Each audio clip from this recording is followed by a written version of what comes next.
ಎಲ್ಲರಿಗೂ ನಮಸ್ಕಾರ. ಕಳಸ ಕುಕ್ಕಿಂಗ್ಗೆ ಸ್ವಾಗತ.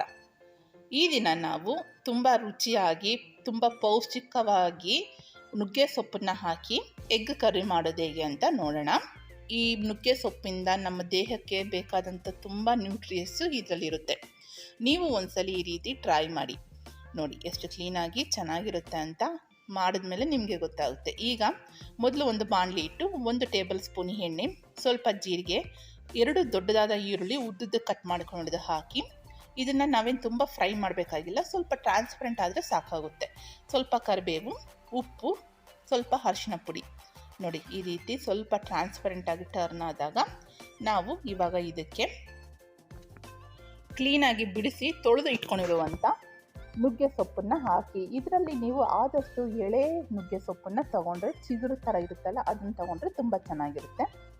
ಅದರಲ್ಲಿ ಕಹಿ ಅಂಶನೂ ತುಂಬ ಕಮ್ಮಿ ಇರುತ್ತೆ ನೋಡಿ. ಇವಾಗ ಇದನ್ನು ಎಣ್ಣೆಯಲ್ಲಿ 1-2 ನಿಮಿಷ ಚೆನ್ನಾಗಿ ಈ ರೀತಿ ಫ್ರೈ ಮಾಡಿ.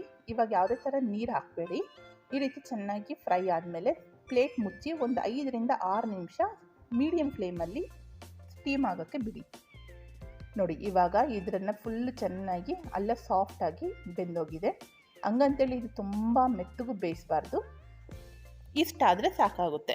ಈಗ ಇದಕ್ಕೆ 2 ದೊಡ್ಡದಾಗಿರೋ ಟೊಮೊಟೊನ ಹಾಕಿ ಒಂದ್ಸಲ ಕಲಸಿ, ಸ್ವಲ್ಪ ಶುಂಠಿ ಬೆಳ್ಳುಳ್ಳಿ ಪೇಸ್ಟು, 1 ಸ್ಪೂನ್ ಧನಿಯಾ ಪುಡಿ, 1 ಸ್ಪೂನ್ ಚಿಲ್ಲಿ ಪೌಡರು, ಅರ್ಧ ಸ್ಪೂನ್ ಗರಂ ಮಸಾಲ, ಒಂದು ಸ್ವಲ್ಪ ರುಚಿಗೆ ತಕ್ಕಷ್ಟು ಉಪ್ಪು ಬೇಕಾದರೆ ಮಾತ್ರ ಹಾಕಿ, ಇಲ್ಲಾಂದರೆ ಬೇಡ, ಯಾಕೆಂದರೆ ನಾವು ಆಲ್ರೆಡಿ ಉಪ್ಪು ಹಾಕಿದ್ವಿ. ಈಗ ಇದನ್ನು ಇನ್ನೊಂದ್ಸಲ ಚೆನ್ನಾಗಿ ಮಿಕ್ಸ್ ಮಾಡಿ ಒಂದು ಸ್ವಲ್ಪ ನೀರು ಹಾಕಿ ಬೇಯೋಕ್ಕೆ ಬಿಡೋಣ. ಇಲ್ಲಿ ನೋಡಿ, ಒಂದು ಚಿಕ್ಕ ಲೋಟದಷ್ಟು ನೀರು ಹಾಕಿದ್ರೆ ಸಾಕಾಗುತ್ತೆ. ಒಂದು 50 to 100 ml ಅಷ್ಟು ನೀರು ಹಾಕಿ ಸಾಕು. ಈ ಥರ ಪ್ಲೇಟ್ ಮುಚ್ಚಿಬಿಟ್ರೆ ಟೊಮೊಟೊ ಎಲ್ಲ ಸಾಫ್ಟ್ ಆಗೋವರೆಗೂ ಬೇಯುತ್ತೆ ನೋಡಿ. ಈ ರೀತಿ ಸಾಫ್ಟಾಗಿ ಎಲ್ಲ ಹಾದಿ ಕರಗೋಗುತ್ತೆ.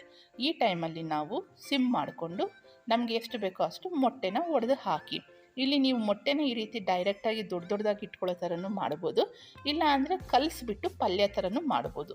ಇದು 2 ಥರನೂ ಮಾಡ್ಕೋಬೋದು. ಈಗ ನೋಡಿ, 5 ನಿಮಿಷ ಬೇಯಕ್ಕೆ ಬಿಟ್ಮೇಲೆ ಮೊಟ್ಟೆ ಕ್ಲೀನಾಗಿ ಬೆಂದೋಗಿದೆ. ಮೇಲಿಂದ ಸ್ವಲ್ಪ ಪೆಪ್ಪರ್ ಪೌಡರು, ಸ್ವಲ್ಪ ಗರಂ ಮಸಾಲಾನ ಉದುರಿಸಿದ್ರೆ ನಮಗೆ ರುಚಿಯಾದಂಥ ನುಗ್ಗೆ ಸೊಪ್ಪಿನ ಎಗ್ ಕರ್ರಿ ರೆಡಿ ಆಗಿದೆ. ಈಗ ರುಚಿಯಾದಂಥ ಎಗ್ ಕರ್ರಿನ ಬಿಸಿ ಬಿಸಿ ಅನ್ನ, ಮೂಲಂಗಿ ಸಾಂಬಾರು ಜೊತೆ ಸರ್ವ್ ಮಾಡ್ತಿದ್ದೀನಿ.